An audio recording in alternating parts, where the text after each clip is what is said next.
Howdy, folks. Happy Tuesday. We've got lots to discuss. We'll probably take some questions in the second half of the show. It's election day in the U.S., so I just recommend everybody get out and vote. Doesn't matter who you're voting for; it's your constitutional duty in the states. So I think you should do it. Let's get started. Go ahead, Russ, with the pre-show.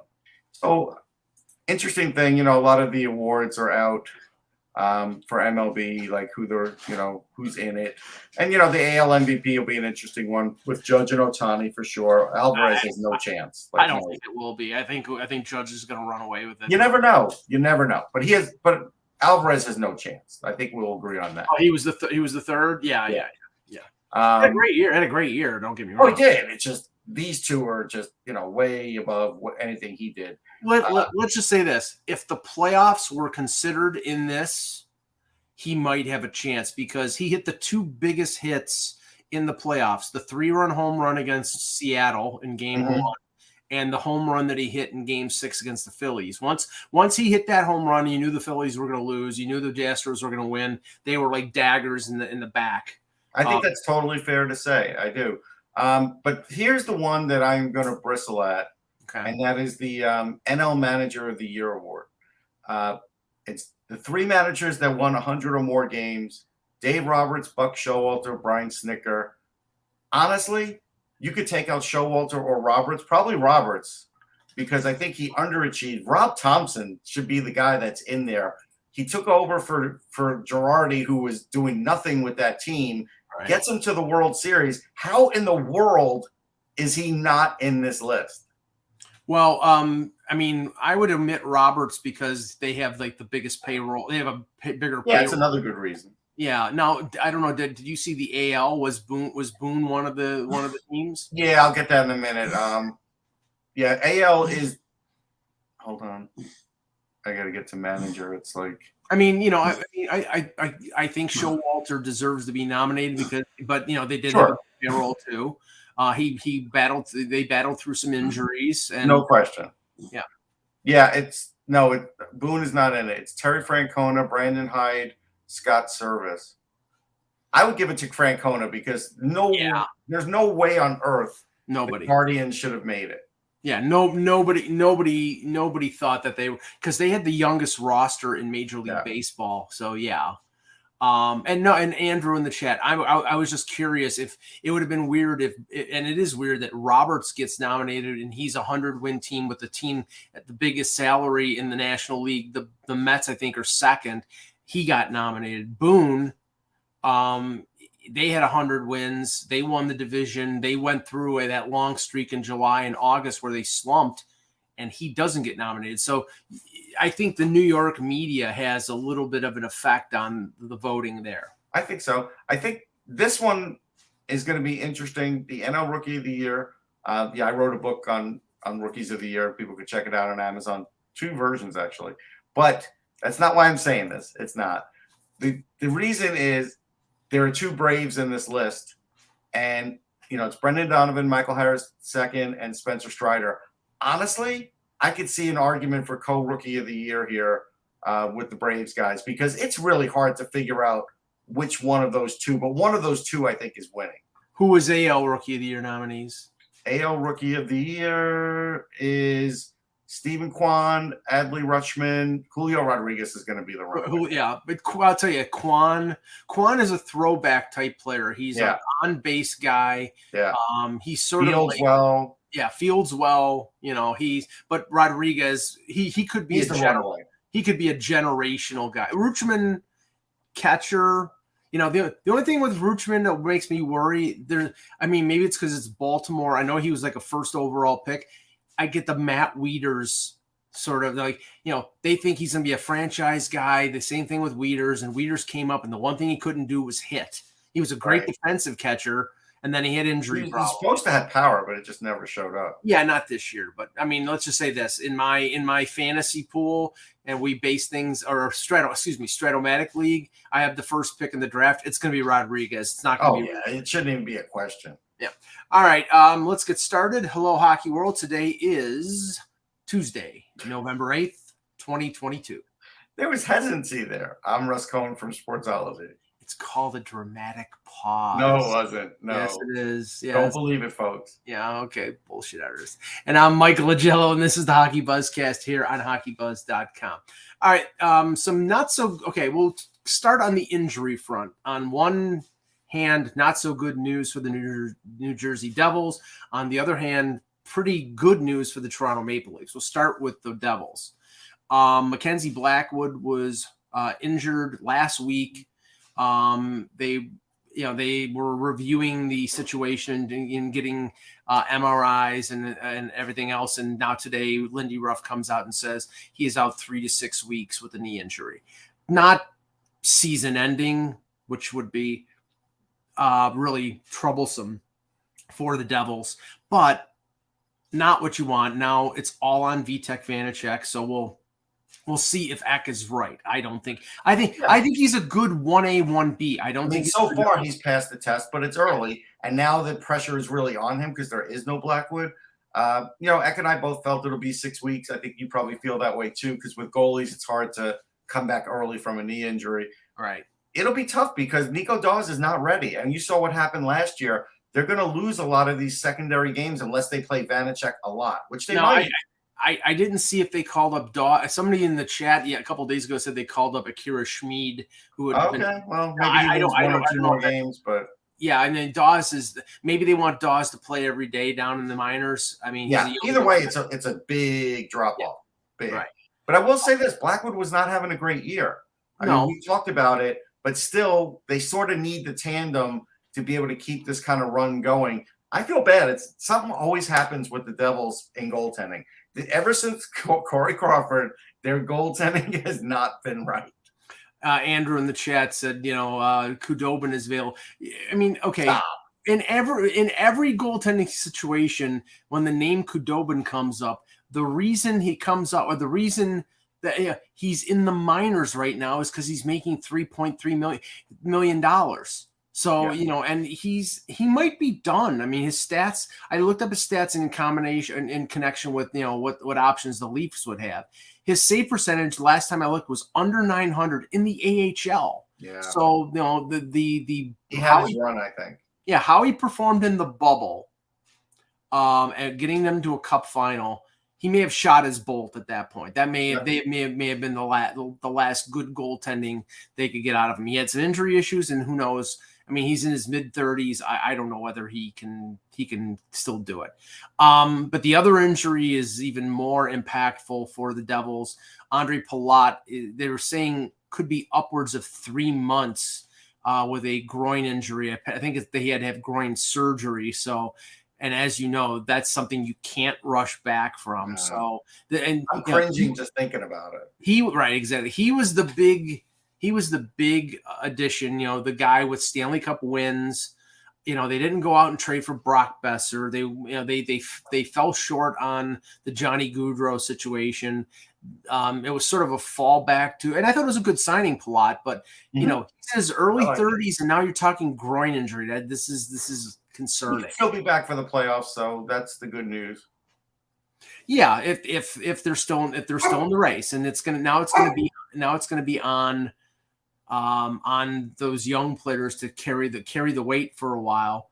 On Hughes, on Dougie Hamilton's not young, but on Hughes, on Jesper Bratt, on those guys to without Blackwood, without the veteran leadership of Palat, there's going to be more pressure on them to carry forth. And right now they've gotten up to a good start. They're going to have to maintain that with a really tough race in the Metro. Now, optimistic news from the Leafs. Ilya Samsonov was on the ice today. Now they say it's going to be at least a week, and they're saying week to week, but it doesn't sound like there's going to be surgery. It doesn't sound like it's anything of a major consequence. So they dodged a bullet on that one. And Matt Murray was also on the ice, and I posted a video on my blog of him practicing at Ford Performance Center. Looked pretty mobile. So he's going to practice with the Leafs on Wednesday. They have a back-to-back Friday, Saturday against Pittsburgh and Vancouver. Obviously, Shalgren is going to play tonight, and he's going to play one of those games. The other one, it could be Keith Petruzzelli, it could be Murray, but I don't think they want to rush him back because we know that if they rush him back and he gets hurt again, then they're in deep trouble.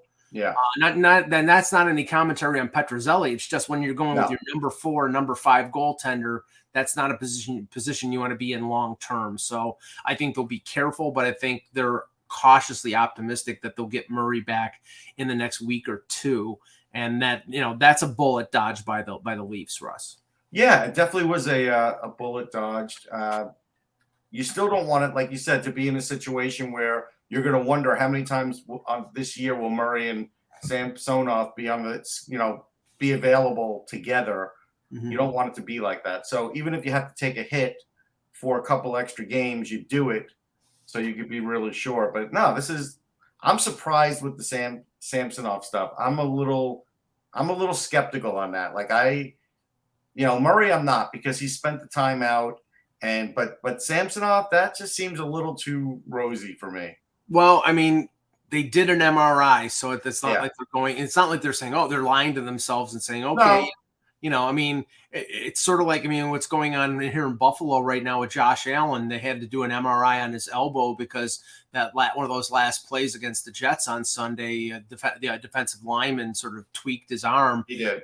And they don't know. They had an MRI yesterday. They're gonna see what the results are, but I don't think that they would be having Samsonov on the ice if it was something serious. So no, I mean, look. Well, all right. So let's put it this way: Josh Allen stayed in the Jet game with something fairly serious. He did make a throw at the end, but 70 yards.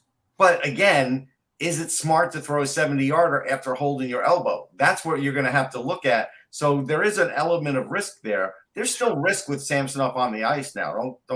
Let's not kill ourselves. Well, but at least, let's just say he's not going to be doing like post-to-post butterfly stuff. Nothing like that. It's just he's on the ice. His knee is probably stabilized. They're probably just going to monitor it. It's probably very tender, but if there is no structural damage, then no. But knees are tough with goalies. Like it's just one of those things that I have learned over time, and I always want to be careful of. But the one thing I'm now more comfortable in saying is they put Murray on LTIR, and like I said, it was 10 games and 24 days.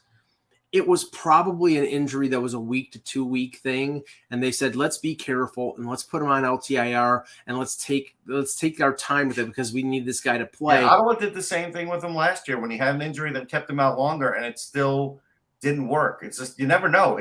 This won't be the Leafs' fault if he gets hurt again. It could be just Matt Murray's body.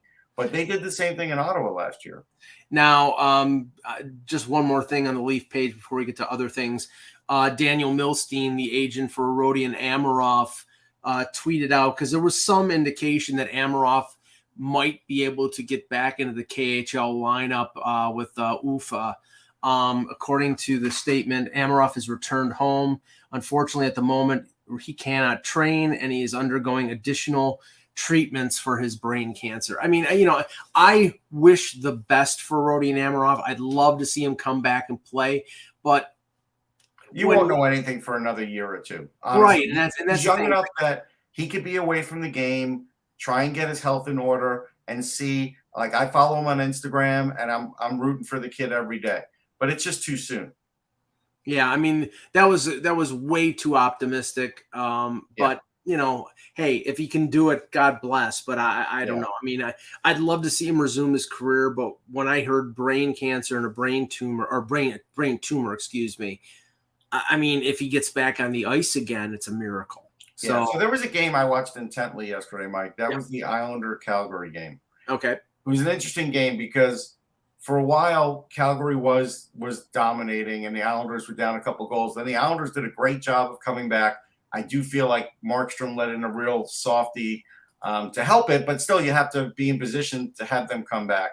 Barzal played a great game. Like, again, I don't care that Matt Barzal doesn't have a goal. He almost got a goal in that game, but his playmaking's at a high level right now, and you could see it in that game. Lee had a nice cleanup around the net goal, which is good for him. That's That's what you want. But I don't know. I'm a little worried about Calgary. The Islanders' battle is always good, and the Islanders are always going to grind it out. Although I felt like when they were down 2 goals, having the fourth line in the game with 10 minutes to go was a bad move, but it worked out for them. But with Markstrom, I don't know. I'm starting to question whether he is a clutch goalie. Like, he has good numbers. He had great numbers a couple of years ago, but I am kind of wondering if he's the good guy who can make the right save at the right time. So far, he's not been able to stop the bleeding. I like Vladar, and it'll be interesting to see. I don't know if Vladar is playing, tonight or not. I'm going to imagine he is. And it'll be interesting to see how he does, because he seems to be steadier at times than Markstrom. What you're saying is that Markstrom is the Western Conference's version of Freddie Anderson. I am kind of saying that. And I think there's reason to be skeptical, because remember last year it wasn't Markstrom that got him by Dallas in the first round. They got by Dallas on a game 7. On a good game 7 performance, and then they fell flat against the Oilers. And if they won that first game, but if they would have gotten at least decent goaltending out of Markstrom, they probably would have beaten Edmonton. But they didn't get decent goaltending, and Edmonton was just they overwhelmed them. So yeah, I mean, there's reason for skepticism right now. There is. Now, Rangers Islanders tonight will be an interesting one to watch, because the Islanders coming off back-to-back, the Rangers going through all this turmoil. Now Kreider's on the third line, blah blah blah. It's like I almost don't care about that. I just want to see what the Rangers can do offensively against the Islanders defensively. I want to see if it's going to be Varlamov, or they're going to play Sorokin back-to-back, because they think, probably not this early in the year. So they'll play Varlamov. So it'll be interesting to see this game. I always like the Islander-Ranger games. I can tell you it's not as crazy as it used to be when I first started covering. There was still the craziness. And I remember the first Islander Ranger game I covered back in 2000, or is it 2001? One of those, I think it was 2000.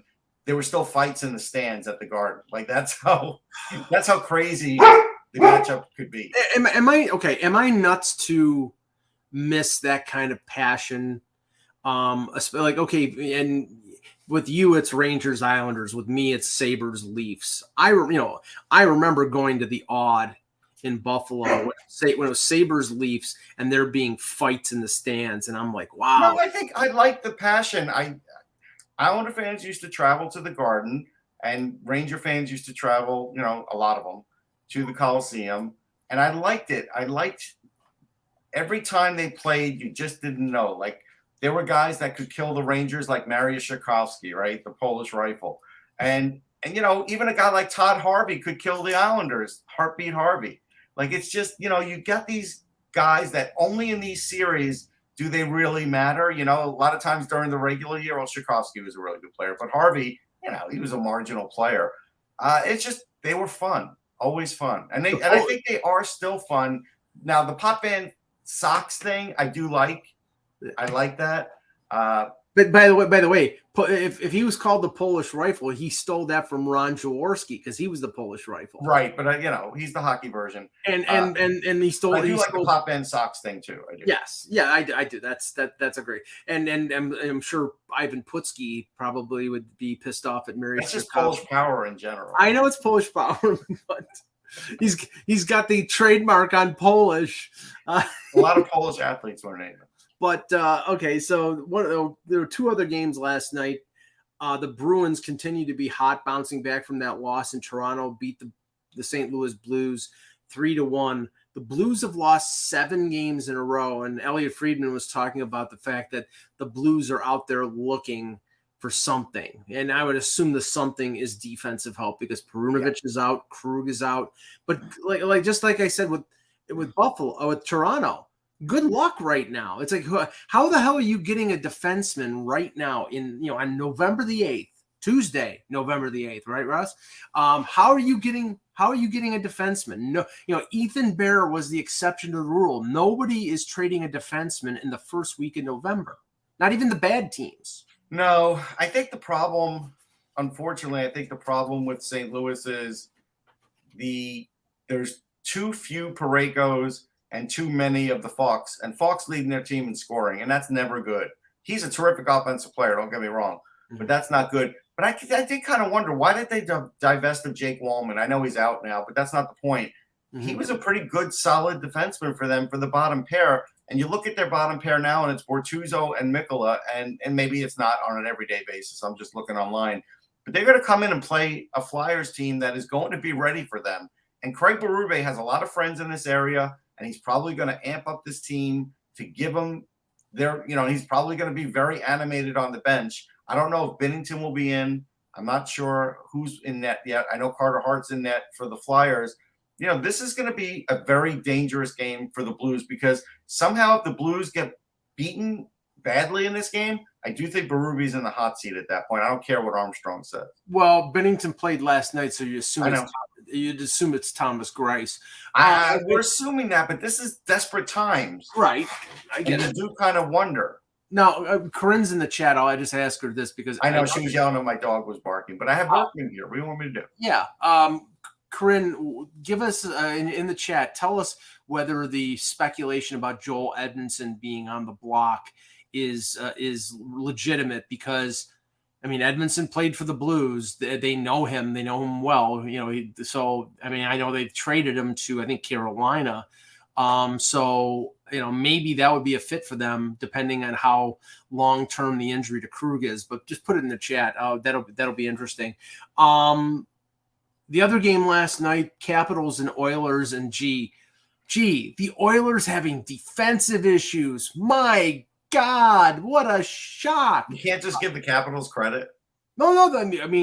Please, some of the goals that the Capitals scored. That Ovechkin goal, the Ovechkin play with Kuznetsov was fantastic. No, I'm just saying the Oilers will never change unless they become a better defensive team. It's the same thing I say about Toronto. Toronto's got high-end offense, but defensively, at times they're inept, and Edmonton is the same damn way. It's like, you got to learn to play in both ends of the rink, or you're never going to win, and they just can't do it. Yeah, the Caps are kind of grinding it out right now, and I give them credit for that, because it's, they don't have TJ Oshie. That's massive. They weren't going to have Backlund, but now they don't have Oshie either. And they're still grinding it out, Mike. You got to give them some credit here, especially against a team like Edmonton. And didn't they have to come back in that game? I believe so, yeah. Yeah. So, hey, listen, Kuznetsov got his first couple goals of the year. Maybe if they get him going, that helps the cause. But it's an interesting thing. It really is. Between them, the Penguins, I know the Penguins have not started off the way they'd want to, but again, this is such an early part of the season. The one thing I'll say about this league, and I said it on Sirius earlier, there's more parity in this league now than I've ever seen before. And so, you look at the bottom of the league, and there are teams there you didn't expect to be there. Maybe somebody expected Columbus to be there. Fine. I didn't. Maybe somebody expected the Senators to be there. I didn't. I definitely didn't expect the Blues to be there. I didn't expect Anaheim to be this bad. Arizona's better than all those teams. We didn't expect that either. San Jose, I did expect to be this bad, and they are. Vancouver is essentially tied with those two teams.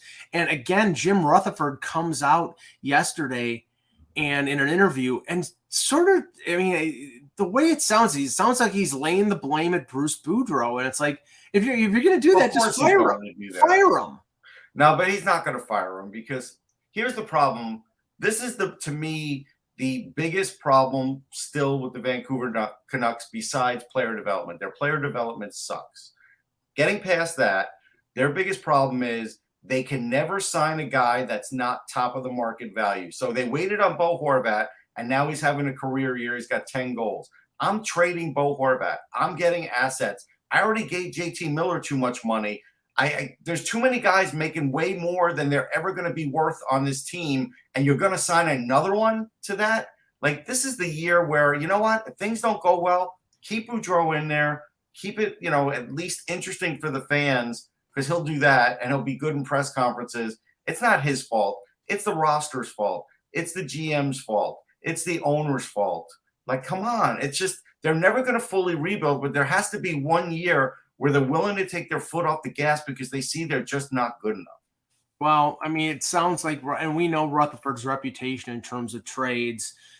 Even though he's not the GM, he's the president of the organization. He's in control of that situation. So if there's a feeling that they need to make some deals, they're going to make some deals, and I think that makes a lot. But even making deals, it's like, none of these things are working out for them. Right. Well, right, but I mean, hey, a deal may be what they need to do. I mean, it's like, I think everybody was surprised at the JT Miller signing. I think they overpaid. Well, they definitely overpaid. I mean, now they may have done that because they think that they can trade him and somebody, but I think he's more tradable as a rental than he is with a 7-year deal at $9.5 million. But there might be, So I like JT Miller, and he's a point a game, but he's not been great defensively, as we know this year. End of the day, nobody looks at their franchise and say, he's a franchise center, and he's getting paid like a franchise center. Right. I think it's tomorrow the Vegas Golden Knights play in Buffalo, and that's the return of Jack Eichel to his former team. We're probably not doing a show tomorrow, so we'll talk about this. And Mike Harrington, who covers the Sabres, was up in Toronto because the Golden Knights, he was very positive about that. The Golden Knights are playing the Leafs tonight. But he asked Eichel about the trade working out for both sides, and here's the quote: "I wish all those guys the best. I feel like I was a part of that organization for a lot of years and made a lot of great relationships. I care about those guys. I want to see them have success. I'm not somebody who leaves and wishes bad upon anyone. I just don't really believe in that. I'm really happy in my situation, and it's nice that they've been doing so well." Okay, and that's the right thing to say. I don't say Eichel has any animus toward the players he played with. He obviously doesn't. I think he has a lot of animus toward the organization because the perception is that the fans shouldn't be mad at him. I hope that's not the case. Right. The reality. Are they, though? That's the question. Who are the fans mad at Jack Eichel? Are they going to boo him? They might. And I think that's wrong. I don't think he did nothing wrong to that organization. He did nothing wrong to the fans. I think that's definite. Right. But the thing is that the way it's perceived here is that Jack Eichel wanted to leave Buffalo, maybe not because it was the city of Buffalo, but because the organization was incompetent. Now, the organization has taken a step forward over the last year, and one of the reasons why they've taken a step forward is because they got a good return in the Eichel deal, and they're developing players well under Don Granato. But Eichel, it reached a point where it was toxic. We don't even know if Eichel would have come back this strong if he'd have gone along with their plan. Because he would not have had the surgery, that surgery. So that's the whole thing. So it's like, I really hope the fans know better in this situation and don't boo him. He's not the problem here. Corinne says, in regard to my question, I don't see Edmonton trading. I don't see Edmonton traded.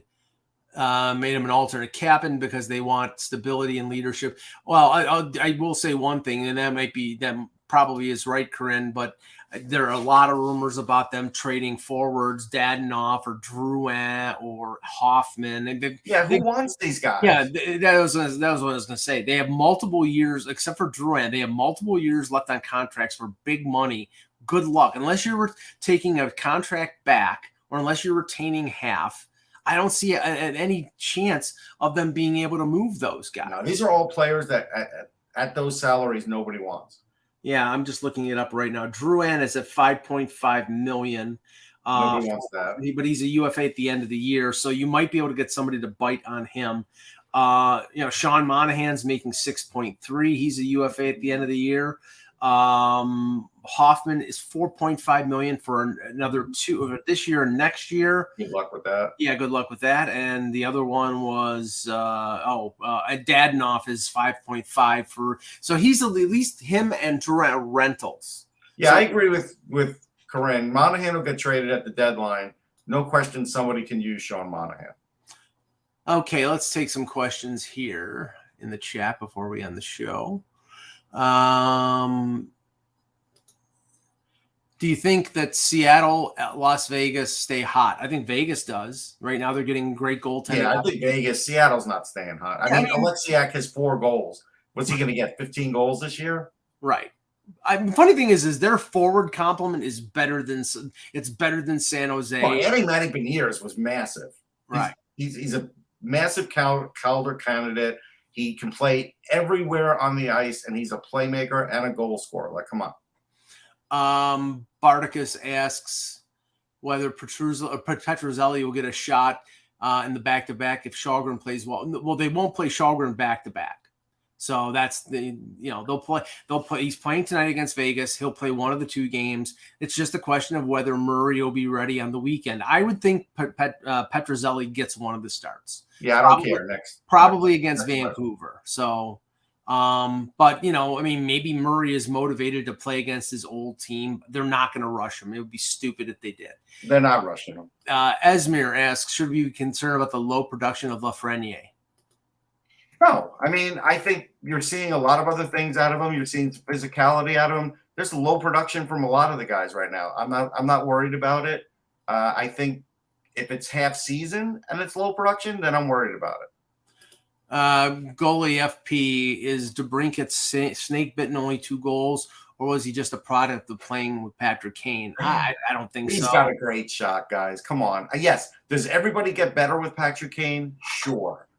But no, I don't think that he's overrated or there's a problem there. Panarin played with Patrick Kane, and Panarin has been good away from Patrick Kane. So I just think this is a situation where, honestly, there's just something still askew with that Ottawa Senators lineup. I didn't think there would be at this point. I thought they added enough, but there's something wrong.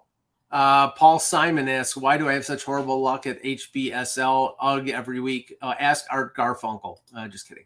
Let's see here. Listen, he's a family member of mine, Mike. Art Garfunkel? No, Simon. Okay, we already answered this question. So what Murray is these questions. Yeah, no. I was just I saw questions, so I just clicked on it out. Let's see here. Which GM Bardicus, which GM is at risk of losing their job at this early junction in the season? I don't think any GM is. This early, nobody. A little later in the season, Pierre Dorian. Yeah, but I get the feeling, and I said this when they were doing all this stuff during the summer because it seemed a means to an end. They made all these moves to make this team more attractive to sell. And they signed Norris, they traded for DeBrincat, they traded for Talbot, they signed Kachuk was last, they signed Stützle. All these things that are long term because it's attractive to get all those young players locked up. Well, Norris might be out for the year, although there's been some talk that he might be back in January or February. They're not playing particularly well defensively because their defense, other than Shabbat and Jake Sanderson, is below average. It really is. So I just say it this way. When Ryan Reynolds and this consortium that he's getting together, if they buy the team, they'll be changing everybody. So Pierre Dorian. Okay. Yeah, I don't think obviously Verbeek is not in danger in Anaheim. I don't think Yarmo is in danger in Columbus or Mike Greer in San Jose. He just took over. No. I think Dubas has the year. I don't think they're going to fire Dubas. No, he's got until the end of the year. Yeah. So I don't think there's anybody in danger. A lot of GMs were changed. The one thing I had forgotten to add about Seattle is that Burakovsky's got 10 points. That was a hell of a pickup for them. Yeah, good signing. FA, what do you think about the young defenseman the Habs are playing? Gooley seems like a stud. He is a stud. I mean, Brendan Gooley is a tremendous player. He's got a great shot, really good leadership ability, and very mature for a young guy. I liked what he did with Team Canada. I had a long conversation with him. I did an article on EP Ringside about him last winter. Really impressed with the kid. He'll only get better and better. Yeah, I mean, Jack Guy is like found money. It's like, yes. I mean, it's an undrafted free agent who's a big tough kid. I don't know how good he's going to be. I mean, that's the luxury that the Habs have right now. No, there's no expectations. They're going to be probably 8th place in the Atlantic. If they get good seasons out of the young players, that's a plus. Those are building blocks. We're not talking. We haven't mentioned Jordan Harris. He's another one that another young. Yeah, that one you got to be careful with. I mean, he's not a young guy because he came out of college, but he's really a gifted skater, excellent skater. He could be physical at times. He's got offensive ability. I liked him in college. I still like him. So yeah, I think that's a big deal too. Okay, let's see here. David asks, any reason why the Red Wings have not called up Jonathan Bergeron? I don't have a feel on that yet. Well, I mean, if we had Kevin on the show, we'd have a bit. But I'm just looking at their defense right now. You've got Sherratt, Roenick, Mata, Seider, Lindstrom, Hag, and Oysterley. I mean, they're winning with that. Right. Now, the thing is, it's like if you don't think he's going to be in your top 6, and he's a young guy who, let's see, is he hurt? That might be the reason why. Not an injury reserve. Well, it doesn't matter. They're winning without him, so why not let him get more AHL time anyhow? Yeah, no, unless I'm getting something wrong here. I thought he was. Oh, but he's a forward. I'm sorry, he's a forward, not a defenseman. He's 22 years old right now, and they're loaded up front. Yeah. So I mean, again, it's like if he's not, and he's probably one of these guys. If he's not he's like could be like a Nick Robertson in Toronto. He's a fit as a top 6. If he's a 3rd or 4th liner, you're wasting his time. Now I'm looking at his stats right now. In Grand Rapids, he's got 7 points in 6 games. Keep him down there for a while. They like to overcook their players. There's nothing wrong with that. No. A few more before we end the show. What does Seattle do with Shane Wright? I think we talked about this a few times, but it seems like they're going to string this along and then send the World Juniors, let them play in the World Juniors. Right. I think the first mark is that 33 game mark anyhow, right? Isn't that the 40 game mark for burning a year of UFA? Well, 40 for UFA, but I think 33 you could still send them back to juniors.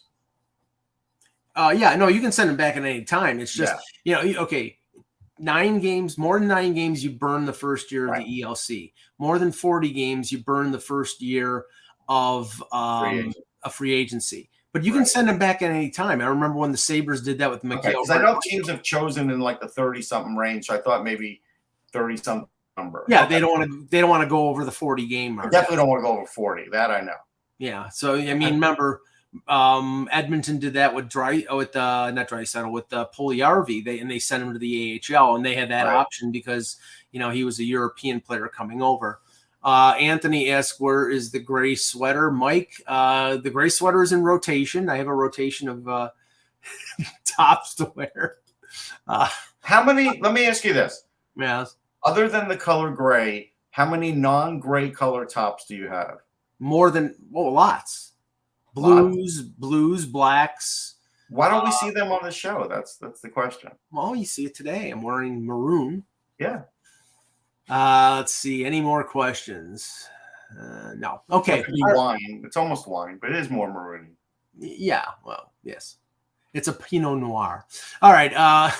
We'll end the show here. We'll likely be back on Thursday with another edition of the Hockey Buzzcast. For Russ Cohen, I'm Michael Agello. Thank you. Are you at least going to tell them why we're not on tomorrow? You just said Thursday, like Wednesday doesn't exist. I said it earlier in the show. You did? I don't remember. Yeah, okay. Yeah. All right. Your powers of observation are slipping. They are slipping. For the for the questionable Russ Cohen, I'm Michael Agello. Thanks for watching, and remember, without the buzz, it's just hockey.